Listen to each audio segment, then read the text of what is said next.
अच्छा, risk assessment हमारा topic है। तो आमिर भाई, आपके यहाँ भी जेएससी यूज होता होगा? नहीं सर, हमारे इधर रिस्क असेसमेंट है। रिस्क असेसमेंट यूज होती है। Yes sir.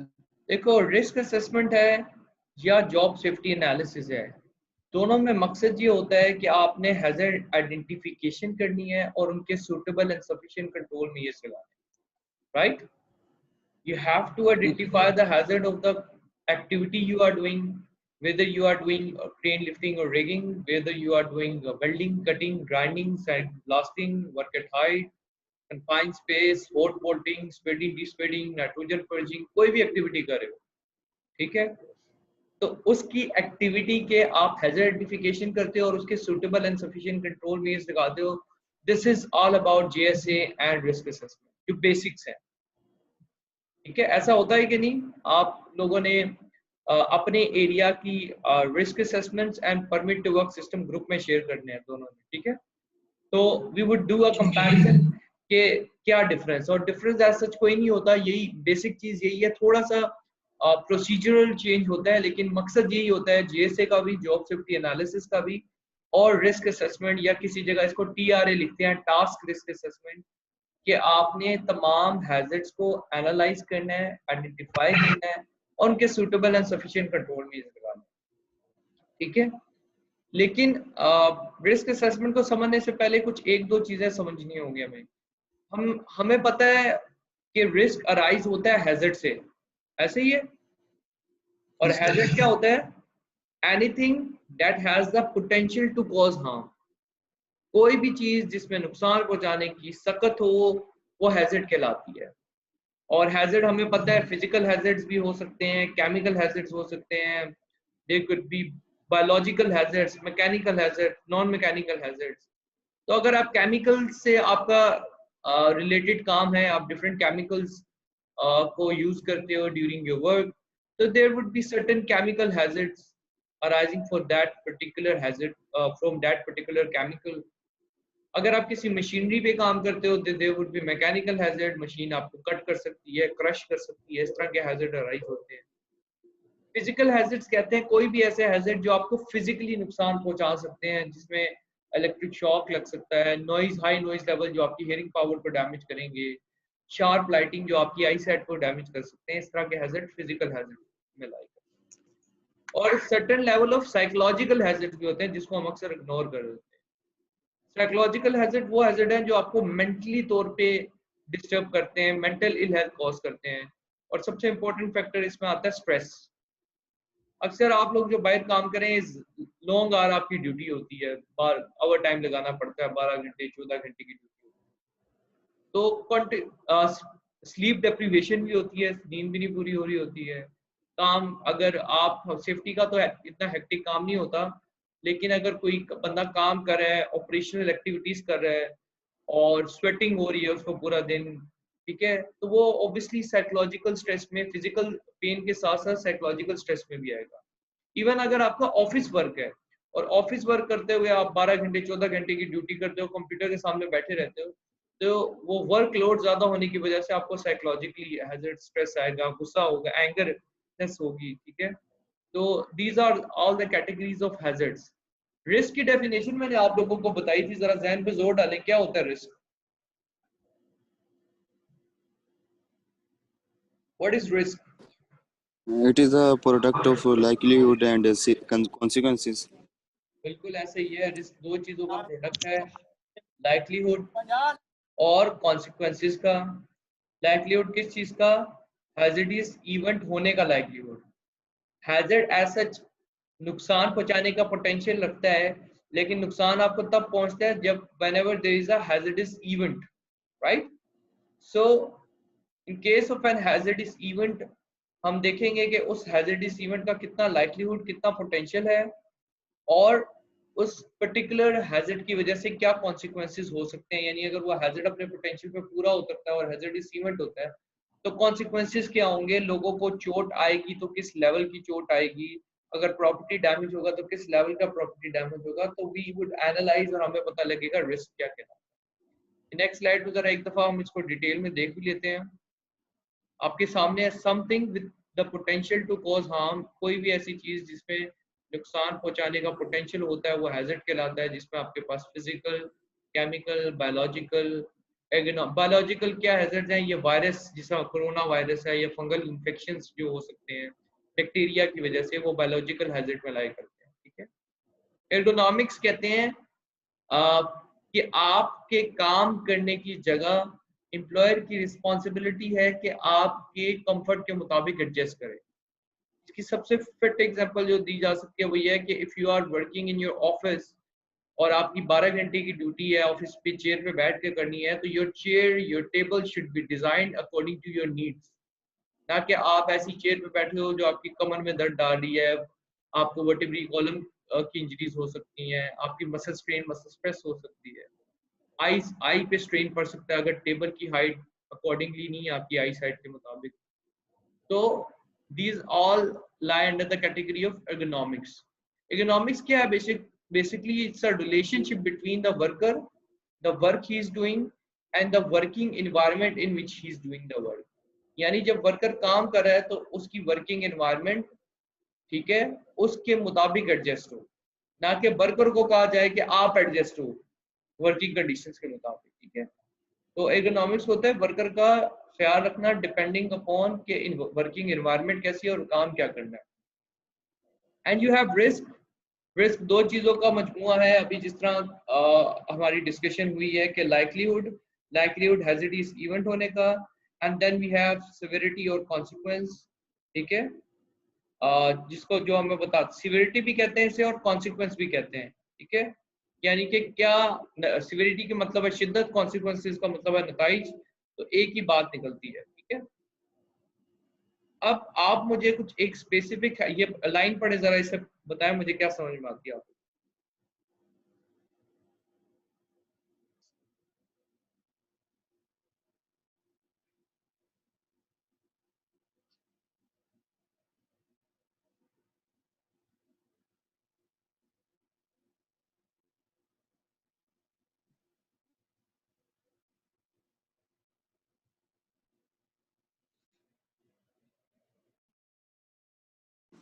सर इसमें वो कह रहे हैं कि कोई भी एक्टिविटी है उसके अंदर कौन कौन से हैजर्ड्स मौजूद हैं, कौन कौन सी चीजें हैजर्ड प्रोड्यूस कर सकती हैं, और उन हैजर्ड्स वो हैजर्ड कितने हार्मफुल हो सकते हैं, कितना रिस्क है उनका, उनका अंदर कितना रिस्क है कि वो आपको हार्म कर सकें। ठीक है। इसमें यह है कि देखो, अभी आपको बताया ना कि क्या हैजर्ड हो सकते हैं और क्या हैजर्डियस प्रॉपर्टीज हो सकती हैं, क्या क्या चीजें हो सकती हैं। एक सिचुएशन कंसिडर करने के लिए कहा हुआ, तो वो सिचुएशन आपने सोचनी है कि किस तरह की सिचुएशन हो सकती है, उस बारे में मुझे थोड़ा सा बताएं कि क्या सिचुएशन आपके जहन में आती है कि उससे रिलेटेड हैजर्ड क्या होंगे और रिस्क क्या होंगे। सर अगर हम गाड़ी चला रहे हैं, स्पीड से चला रहे हैं 100 से ऊपर, तो वो भी एक हैजर्ड होता है हमारे लिए, क्योंकि उससे फिर हैजर्डस इवेंट होने का चांस बढ़ जाता है, लाइक्लीहुड बढ़ जाता है। तो और फिर कोई बंदा?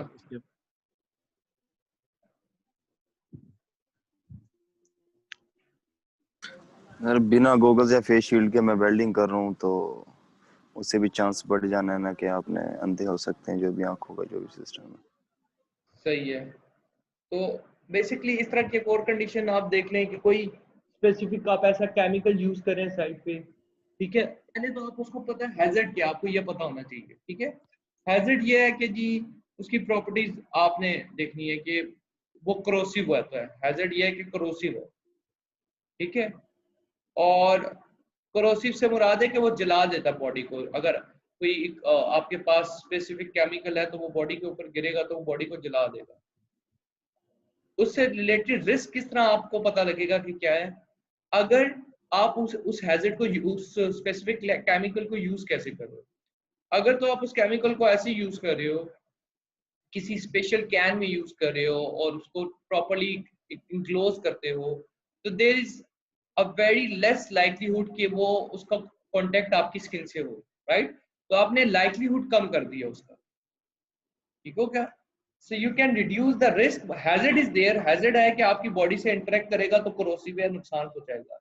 बट आपने क्योंकि उसको ऐसे कंटेनर में बंद कर दिया है जिसकी वजह से वो आपकी बॉडी से कॉन्टेक्ट होने का उसके चांसेस कम हो गए, चांस कम हो गए। तो जब चांसेस कम होंगे तो अल्टीमेटली हमारे पास क्या कम होगा, रिस्क भी कम हो जाएगा, क्योंकि रिस्क डिपेंड इस पे करता है दो चीजों पे, लाइक्लीहुड पे और आपके पास सेकंड चीज क्या है, कॉन्सिक्वेंस पे। तो दोनों में से अगर हम एक चीज भी कम कर देंगे तो हमारे पास रिस्क हमारा रिड्यूस हो जाएगा, ठीक है। और हमने रिस्क कितना कम करना होता है ये बात भी मैंने बताई हुई है। कितना रिस्क हम कम करना चाहते हैं? सर जीरो तो हो नहीं सकता, पर जितना कम हो सके उतना, जितने as low as reasonably practicable.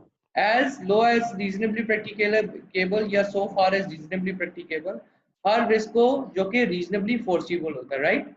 तो हमने हर रीजनेबली फोर्सिबल रिस्क को उतना कम करना है जितना मुनासिब तरीके से कम हो सकता है। ये चीज हमने कंसिडर की थी।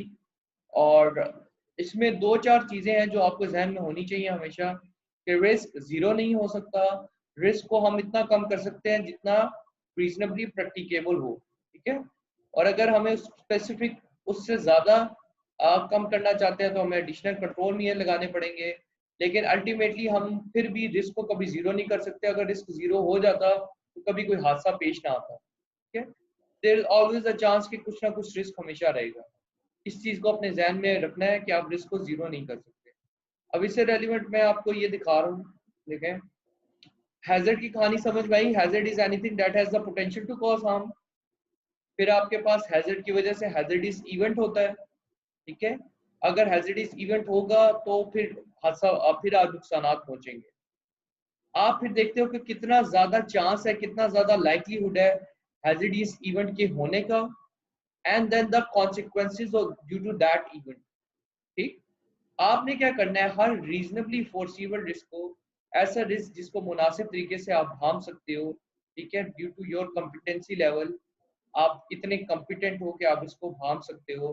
कॉम्पिटेंट का मतलब क्या है, knowledge, ability, training and experience आपकी इतनी है, आपकी रिस्क परसेप्शन इतनी अच्छी है, आप रिस्क को परसीव कर लेते हो, दूर अंदेश हो इतना रिस्क के बारे में, आपकी ऑब्जर्वेशन स्किल्स इतनी अच्छी हैं कि आप रिस्क को रीजनेबली फोरसी कर लेते हो। और हर रिस्क को आपने कितना कम करना है, सो फार एज रीजनेबली प्रैक्टिकेबल।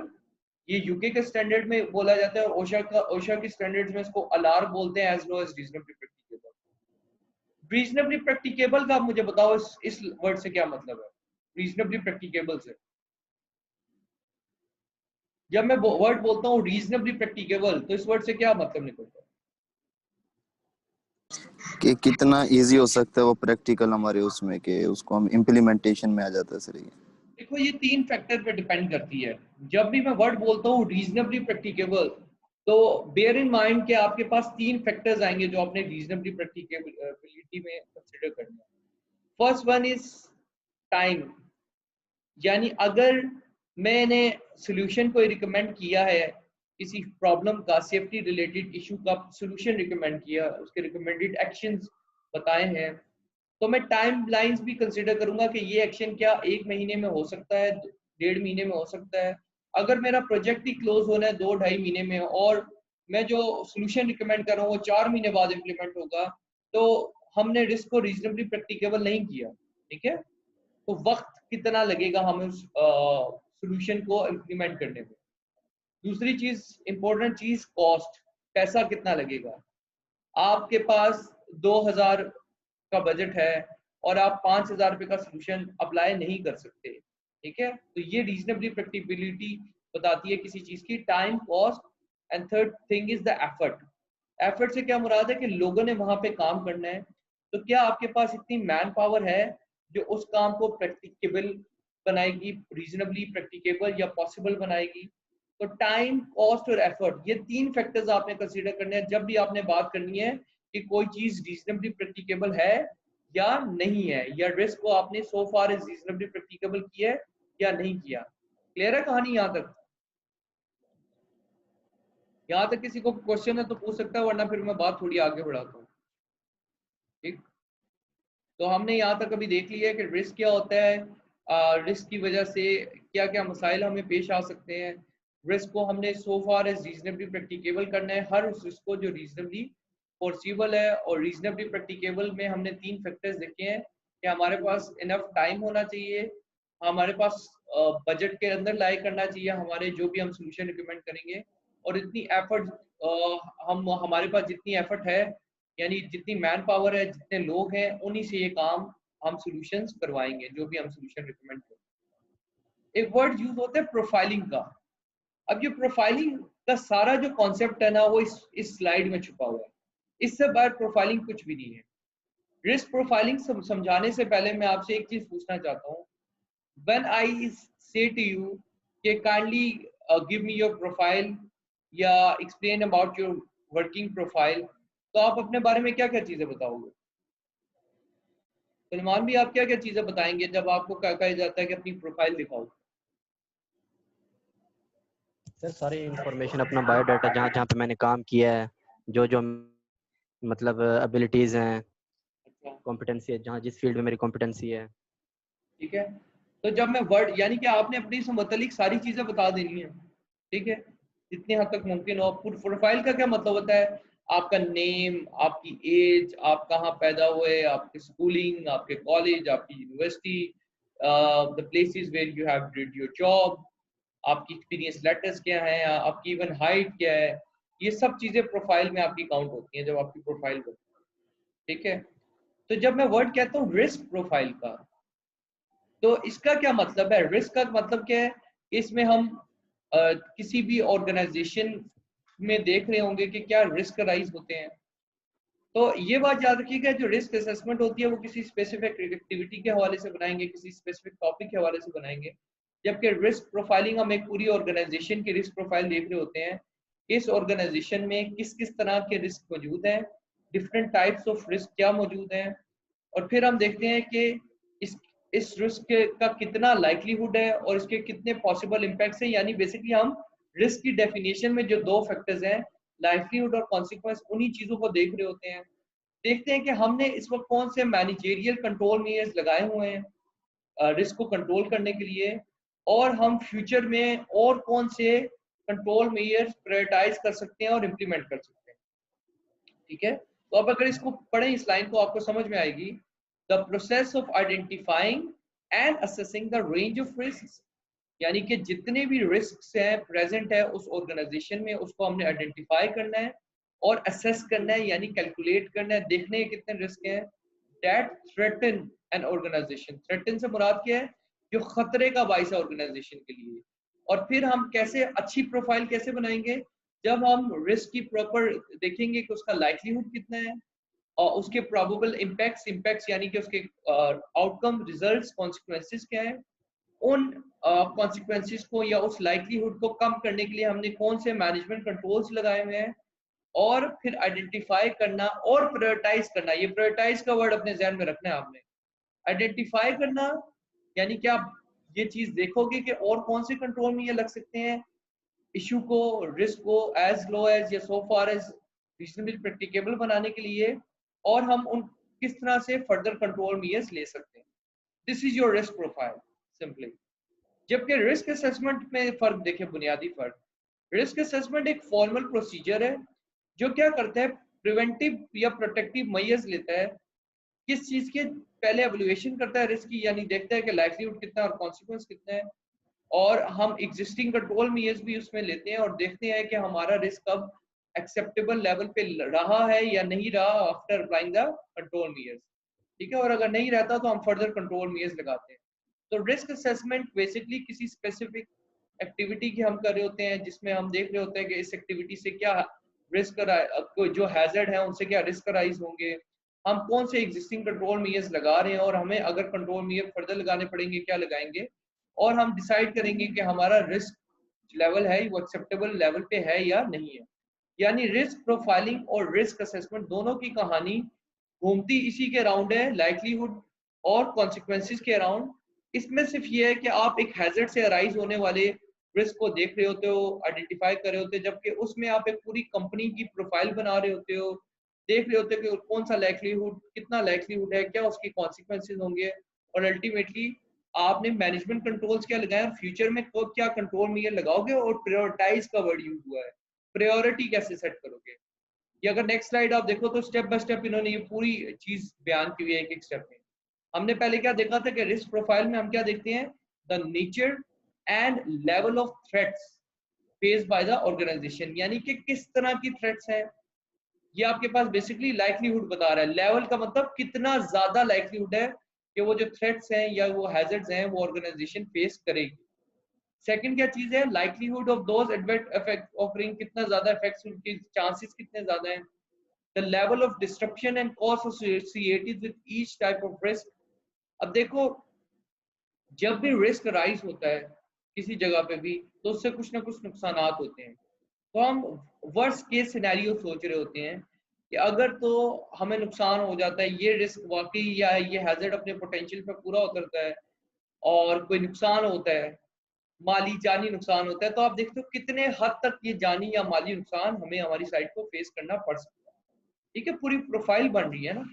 और हम देखते हैं कि हमने जो कंट्रोल मेजर अभी लगाए हैं वो कितने इफेक्टिव हैं भी या नहीं, या हमें फ्यूचर में कंट्रोल मेजर लगाने पड़ेंगे। तो बात वहीं पे घूमती है, लाइक्लीहुड पे, इम्पैक्ट्स पे, और अल्टीमेटली उन लाइक्लीहुड इम्पैक्ट को मिला के हमारी कंपनी या ऑर्गेनाइजेशन पे क्या क्या असरात मुरतब होंगे। रिस्क प्रोफाइलिंग की आउटकम क्या होती है? The outcome of risk profiling will be that the right risk have been identified and prioritised for action. ये एक लाइन आपके जहन में होनी चाहिए रिस्क प्रोफाइलिंग के हवाले से लाजमी, कि रिस्क प्रोफाइलिंग में बेसिकली जो आउटकम होता है, जो रिजल्ट होता है, वो बेसिकली हमने सही रिस्क को आइडेंटिफाई करके प्रायोरिटाइज कर लिया होता है कि अब प्रायोरिटी हमारी ये है। प्रायोरिटी का मतलब क्या है कि पहली फुर्सत में हम कौन से रिस्क हैं जिनको कंट्रोल करेंगे, और उसको क्यों हमने प्रायोरिटी दी है, क्योंकि उसकी वजह से ज्यादा चांसेस होंगे नुकसान पहुंचने का और उसके कॉन्सिक्वेंसेस भी सीवियर होंगे, ऑब्वियसली उसका रिस्क फैक्टर ज्यादा होगा। ठीक है, तो हमने फिर वो आइडेंटिफाई करके प्रायोरिटाइज करके उनके राइट कंट्रोल मेजर्स आइडेंटिफाई करने और इम्प्लीमेंट करने हैं। लेकिन राइट कंट्रोल मेजर्स आइडेंटिफाई करने और इम्प्लीमेंट के बावजूद हम जो माइनर रिस्क हैं, जो छोटे रिस्क हैं, उनको हम डिस्प्रोपोर्शनेट प्रायोरिटी नहीं दे सकते। इसका क्या मतलब है डिस्प्रोपोर्शनेट प्रायोरिटी का? कि अगर आपके पास कोई रिस्क प्रेजेंट है एट साइट और आपको पता है कि ये भी नुकसान दे सकता है, लेकिन ये इतना बड़ा आपको रिस्क नजर नहीं आ रहा, तो उसको आप ऐसे छोड़ नहीं दोगे। फॉर एग्जाम्पल, आप एक जगह पे काम कर रहे हो, आपको ट्रेलिंग केबल नजर आ रही है, आपको पता है बीइंग सेफ्टी प्रोफेशनल कि ये केबल ट्रिपिंग का बाइस बन सकती है और इससे कोई लड़खड़ा के बंदा गिर सकता है, उसको चोट आ सकती है। तो आप ये नहीं कहोगे कि यार इसको मैं बाद में कर लेता हूँ। जो काम होने वाला होता है, बेशक वो माइनर सा नजर आ रहा है, आपने माइनर रिस्क को एड्रेस करना है। हाँ, ये जरूर है कि हमारे जो बेसिक कंसर्न्स हैं, जो प्रायोरिटाइज रिस्क हैं, उनको हम फर्स्ट प्रायोरिटी में करेंगे।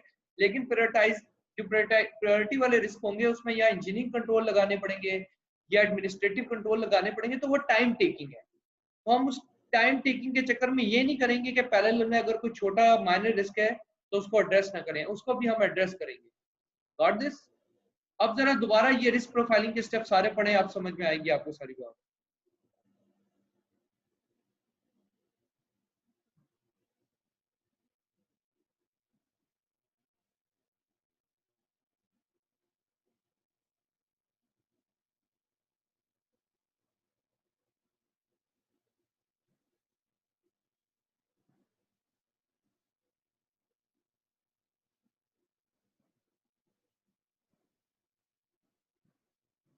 क्लियर है भैया बात?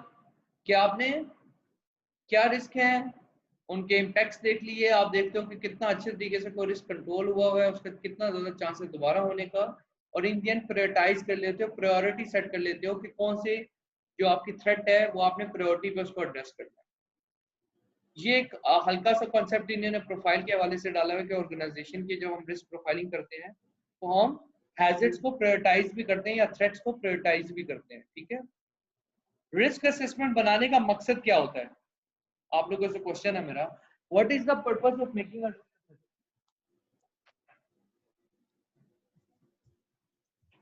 सर पहले तो रिस्क असेसमेंट हम इसलिए भी बनाते हैं क्योंकि ये हमारी लेजिस्लेशन की रिक्वायरमेंट होती है, हमारा कानून हमें ये कहता है।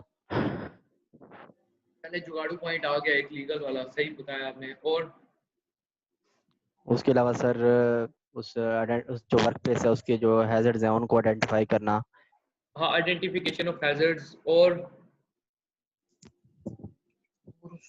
बाकी लोग भी बोल सकते हैं mitigations of hazards, mitigation of hazard करना, ताकि वो आपको देखो ना, फाइनेंशियल और लीगल वाले पॉइंट तो आएंगे ही आएंगे ना, कि आपको फाइनेंशियल बेनिफिट्स होंगे, ऑब्वियसली एक्सीडेंट नहीं होगा, रिस्क असेसमेंट बनाओगे तो एक्सीडेंट इंसिडेंट्स नहीं होंगे, फाइनेंशियल आपको लॉसेस नहीं होंगे, लीगली आप जो है उस चीज को फॉलो करोगे, आप तमाम हैजर्ड्स को आइडेंटिफाई करोगे, उनके कंट्रोल में ये लगाओगे, ठीक है, और आपकी मार्केट रेपुटेशन भी अच्छी होगी, वर्कर का मोराल हाई होगा, वो सारे जुगाड़ू पॉइंट आप इधर सेट कर सकते हो। इधर इन्होंने 3-4 ही बताए हैं कि आप personal injury, death and personal injury को अवॉइड करना चाहते हो, लॉस इंसिडेंट को अवॉइड करना चाहते हो, ब्रीच ऑफ स्टैट्यूट लॉ, जैसा कि उन्होंने बताया था, लॉ को ब्रीच नहीं करना चाहते, कानून नहीं तोड़ना चाहते, और आपको पता है कि अगर आपको फेस करना पड़ेगा इस किस्म का हादसा, कोई एक्सीडेंट, रिस्क असेसमेंट ना होने की वजह से, तो वो पैसा, बिजनेस भी लॉस होगा उसमें। अच्छा, रिस्क असेसमेंट बनाने का मकसद वो 4 भी इधर आप बता सकते हो, जो मैंने आपको शुरू में एक हेल्थ एंड सेफ्टी पर्सन की रिस्पॉन्सिबिलिटीज बताई थी या एम्प्लॉयर की रिस्पॉन्सिबिलिटी बताई थी, वो 4 रिस्पॉन्सिबिलिटी क्या थी, याद है किसी को? बेसिक जो हमारा बुनियादी मकसद है सेफ्टी का, क्या मकासद है हमारे बुनियादी? Yes sir. बंदों को सेफ रखना, प्रॉपर्टी को सेफ रखना, क्रिएट अ एनवायरनमेंट सेफ को person, safe, create safe environment, create safe plant and equipment and create safe place of work। तो अगर आप इन 4 पॉइंट्स पे गौर करें तो यही चीजें नहीं ये भी बता रहे कि लोगों को सेव करो, डेथ एंड पर्सनल इंजरी को सेव करो, ना होने दो, ठीक है, आप प्लांट एंड इक्विपमेंट को सेव करो, यानी कि कोई लॉस ना होने दो, कोई आप साइट पे अगर काम कर रहे हो किसी किस्म का लॉस ना होना, इसका मतलब ये है प्लांट एंड इक्विपमेंट को सेव करना, वर्क प्लेस को सेव करना, और वो जो जुगाड़ू पॉइंट बाकी दो हैं, स्टेचू, कानून को तोड़ो ना, किसी टाइप का भी लॉस इंसिडेंट ना हो, पैसों वाइज नुकसान ना हो, तो वही बातें बेसिकली अल्टीमेटली आपको देखने को मिलेंगी। ये लीगल वाला पॉइंट, फाइनेंशियल वाला पॉइंट तो आएगा ही आएगा, इसके साथ साथ आपने वो जो 4 मेन ऑब्जेक्टिव्स हैं उनको भी ध्यान में रखना है जब कभी ऐसी बात हो रही होती है। देखो, एक अच्छी, ये वाला वर्ड मैंने काफी दफा यूज किया हुआ है कि suitable and sufficient control measures होने चाहिए, सूटेबल एंड सफिशिएंट होने चाहिए। तो what do I mean by suitable and sufficient? देखो, आपने जो भी रिस्क आइडेंटिफाई किए हैं, सिग्निफिकेंट रिस्क, यानी कि जो चीदा चीदा रिस्क थे जो नजर आ रहे थे हमें, मेजर रिस्क तो थे, हमने उनको आइडेंटिफाई किया। हम फिर क्या करते हैं, एम्प्लॉयर, हमसे मुराद है एम्प्लॉयर और सेफ्टी वाला डिपार्टमेंट भी उनके साथ मिलके क्या करेगा, वो कोशिश करेगा कि जितने भी हैजर्ड्स हैं उनको आइडेंटिफाई किया जाए उनको, और जो भी मेजर हैजर्ड्स हैं जिनसे इमीडिएट हमें पता है कि अगर उनको उस इशू को हमने एड्रेस ना किया तो हमें नुकसान हो सकता है in terms of our equipment loss, in terms of our product loss, या इवन के हमारी जो वहाँ लोग काम कर रहे हैं उनको भी खतरा हो सकता है। तो हमने अगर सूटेबल रिस्क असेसमेंट चाहते हैं, सफिशिएंट रिस्क असेसमेंट चाहते हैं, तो काम की नौयत को कंसीडर करना है, appropriate to the nature of work, काम किस तरह का हो रहा है। हम रैंडमली एक रिस्क असेसमेंट देखते हैं, हमें अच्छी लग जाती है, हम कहते हैं आइंदा जब भी क्रेन लिफ्टिंग या रिगिंग होगी ना तो ये रिस्क असेसमेंट लगाएंगे, जबकि हर काम की नौयत डिफरेंट होती है, उसकी वर्किंग एनवायरनमेंट डिफरेंट होती है, ठीक है। तो आपने उस वर्किंग एनवायरनमेंट, उस काम की नौयत के मुताबिक अपनी रिस्क असेसमेंट बनानी है, ना कि बस ठीक है कहीं से देख लिया, आपको अच्छी लगी, आपने कहा बस यही सेट है, ठीक है। और ये जो आपकी रिस्क असेसमेंट है ये जिंदगी भर के लिए तो बनी नहीं है, इसका स्पेसिफिक पीरियड ऑफ टाइम है जिसके लिए वैलिड रहेगी, उसके बाद आपको रिस्क असेसमेंट रिव्यू करनी पड़ेगी, ठीक है। तो रिव्यू, क्योंकि हर चीज को इम्प्रूवमेंट, कंटिन्यूअल इम्प्रूवमेंट चाहिए होती है, एक स्पेसिफाइड पीरियड ऑफ टाइम तक ये चलती है।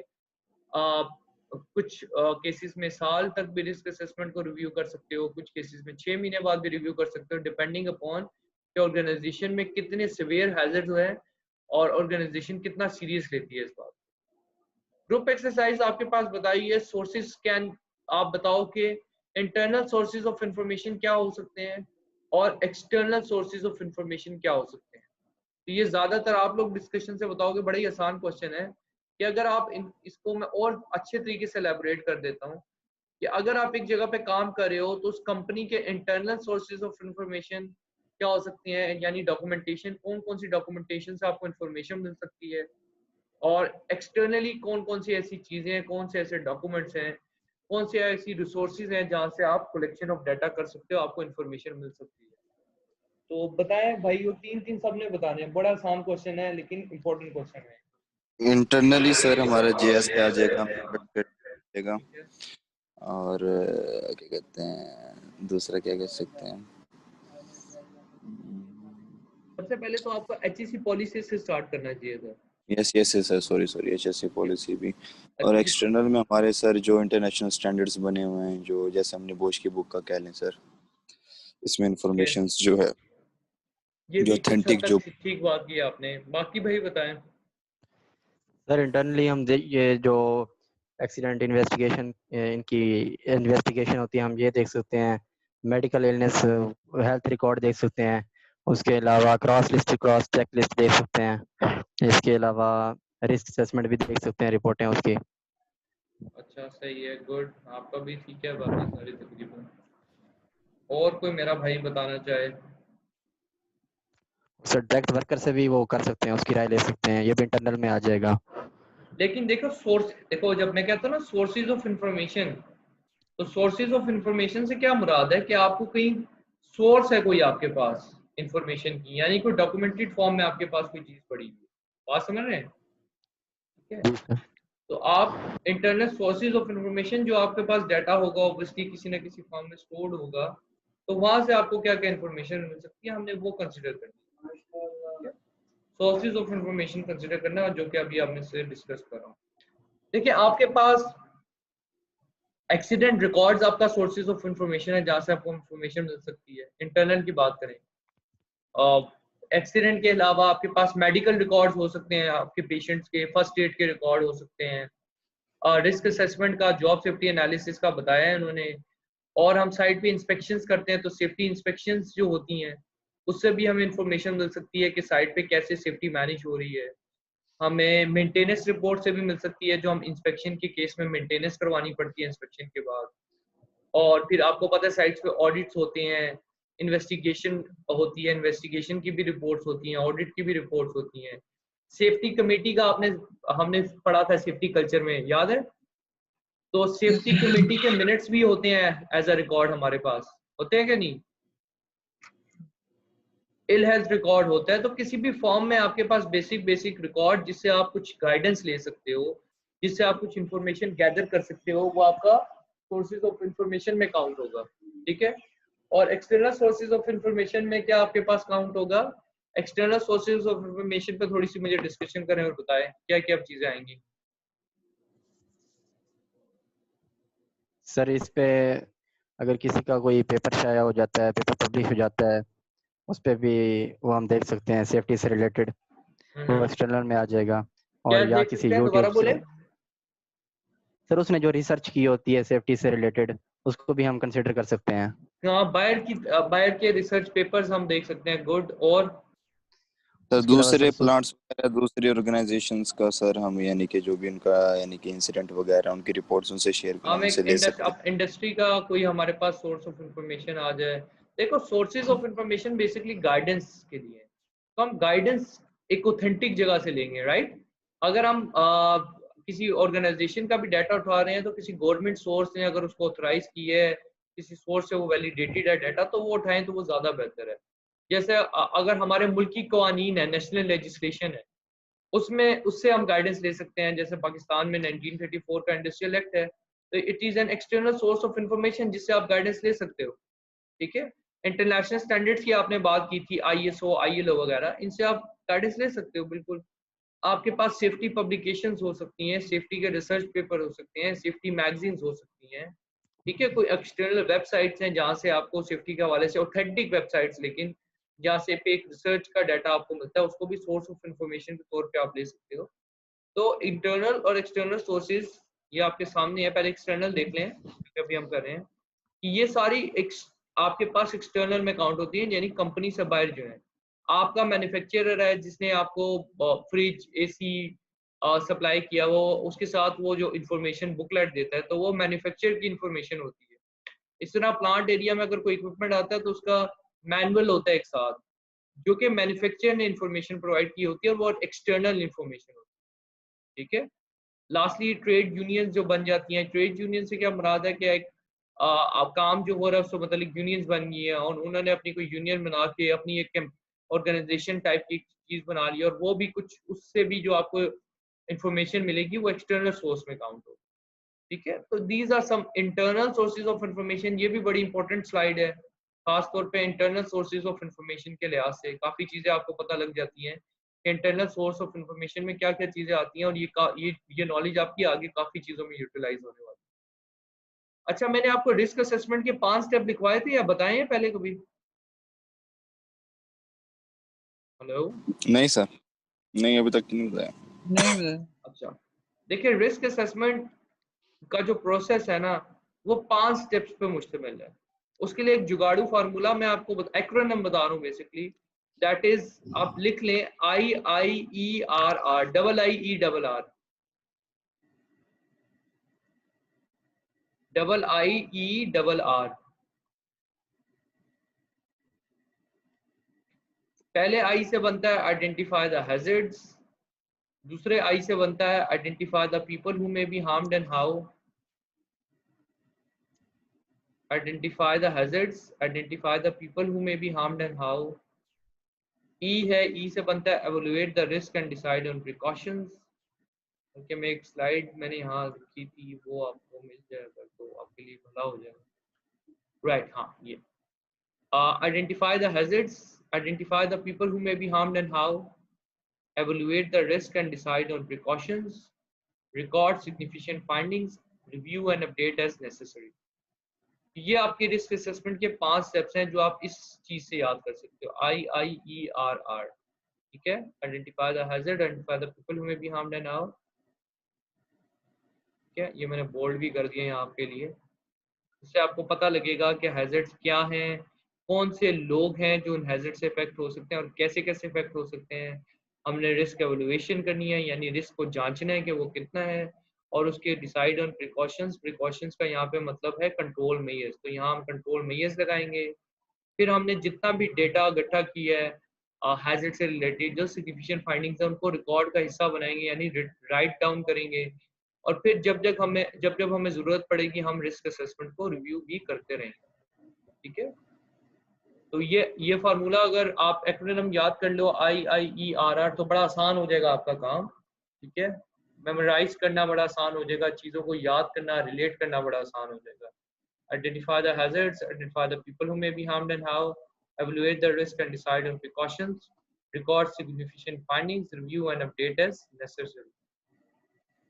अच्छा भाई, और टाइम भी मिनट से कम रह गया, तो दोबारा ज्वाइन कर लें सब। ठीक है, ये सेशन मैं एंड कर रहा हूँ, काइंडली रीज्वाइन करिएगा सेशन को।